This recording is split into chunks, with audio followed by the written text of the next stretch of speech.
Hey guys, what's going on? George from Home Aquatics here, bringing you another Saturday video.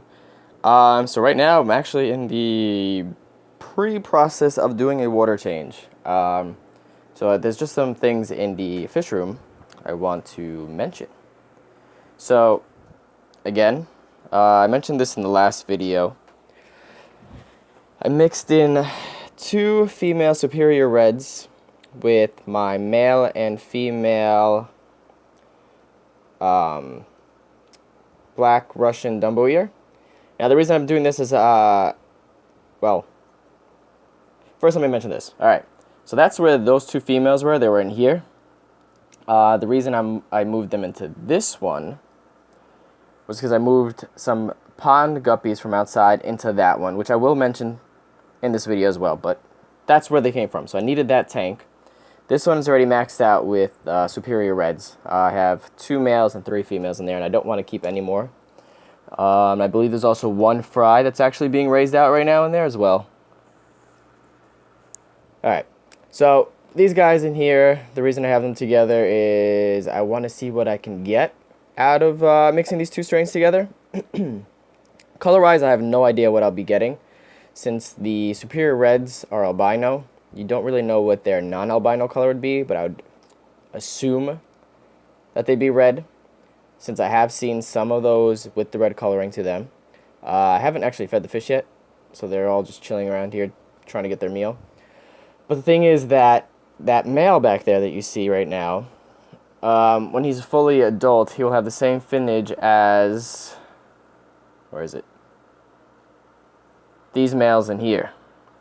So since they have the same kind of fin type, I want to mix them together and see what I can get. I'm hoping that'd be the same kind of fins, but probably with different coloration to them. So that's my first little experiment. The pond guppies are in this tank as a quarantine right now before I move them into the 30-gallon tank. So let me give you guys a look at these guys.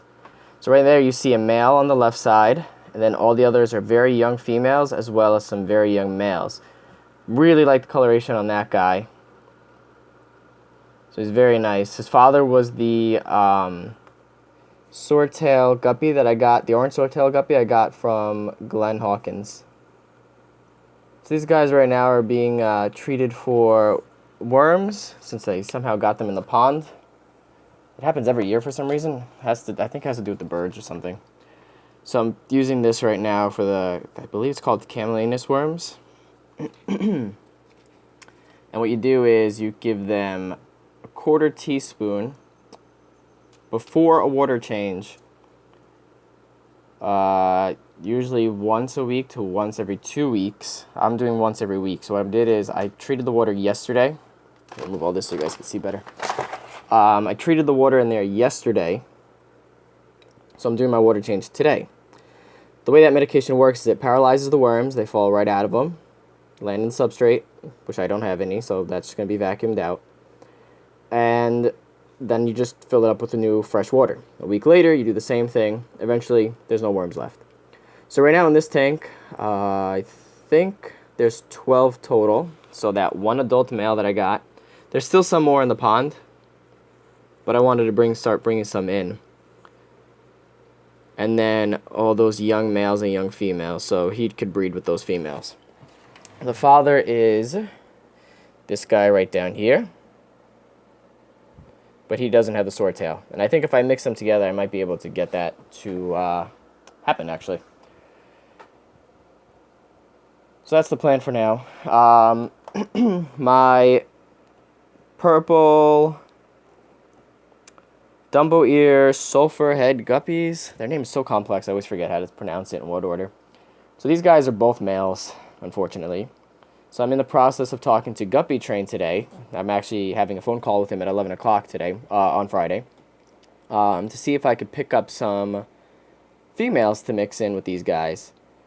The only male I think I'm going to breed is the one that you see further up, since he actually has the blue gene. The one on the bottom is darker, and I don't want the dark ones. I'd rather have the blue. So every so often I get them to throw out different coloration, but the blue guy is the one I'm going to be breeding. Oh, don't want to focus on that. Yeah, so I messaged him about getting my hands on 2 females. So we'll see how the call goes out later at 11 o'clock. It's all about connection, guys. You got to make connections. You got to talk to people. Make a connection with the local fish store when you sell fish. It's usually how it works, and the way you're going to be the most successful. I have people ask me all the time, how do you sell fish? You got to build a reputation. So as long as people know your name, as soon as I call, like, hey, it's George from Home Aquatics, they already know who I am. So definitely build a relationship with your local fish store, or any even online buyers that you have, or online sellers. They'll build a relationship with you, and usually you'll have more success that way. When I first started selling guppies to my local fish store, I was getting probably the minimum price per fish. At that time, it was just a regular local fish store guppy, so they were nothing fancy. But when I first started selling them back, I was getting about 50 cents a fish. Now if I sell them a regular guppy, I'm getting about $1, so it's about double that.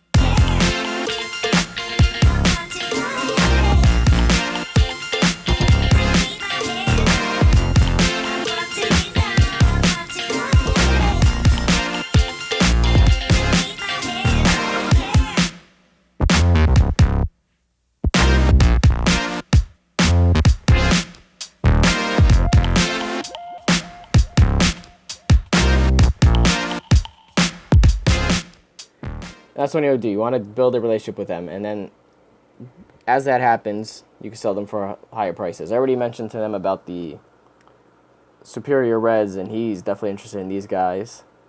So I'll be selling them online as well, but I got to get these guys to breed more. This one, which I've noticed, is that male is way more active than the Superior Reds are, and he's definitely going after those females.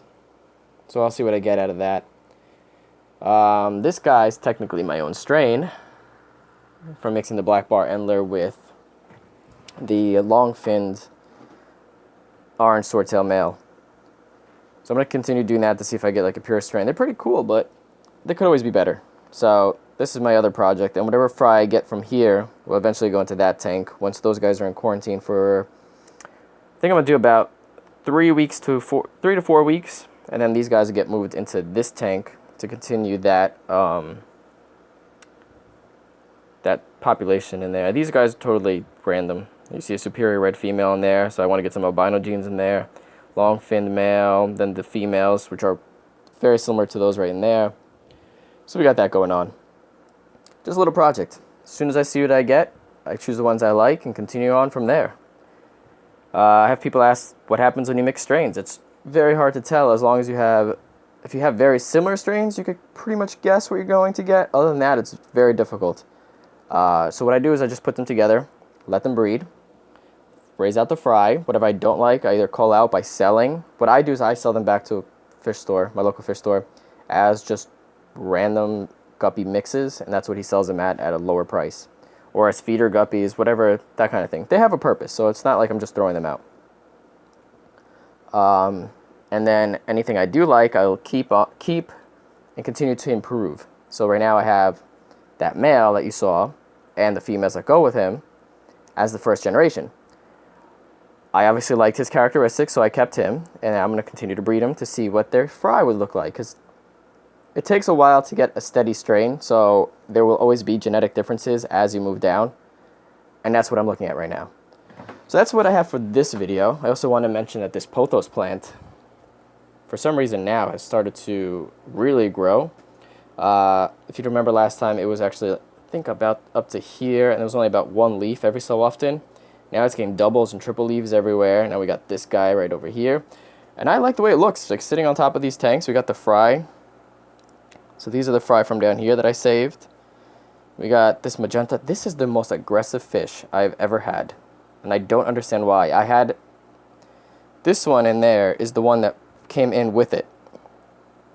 And you could tell the size difference because he would not let that one eat. So I had to separate them. So he's in his own tank by himself. That one's with the fry so he could grow out. But every time I come up to here, he just really wants to go at it. don't understand why. I've never seen a guppy like that. That's what I gotta say. And now I got this female in here, just breeding. She should be dropping fry any day now. It's first time, so she's not that large. And then I have this canvas that I folded into a U shape. See if I can show you from the side.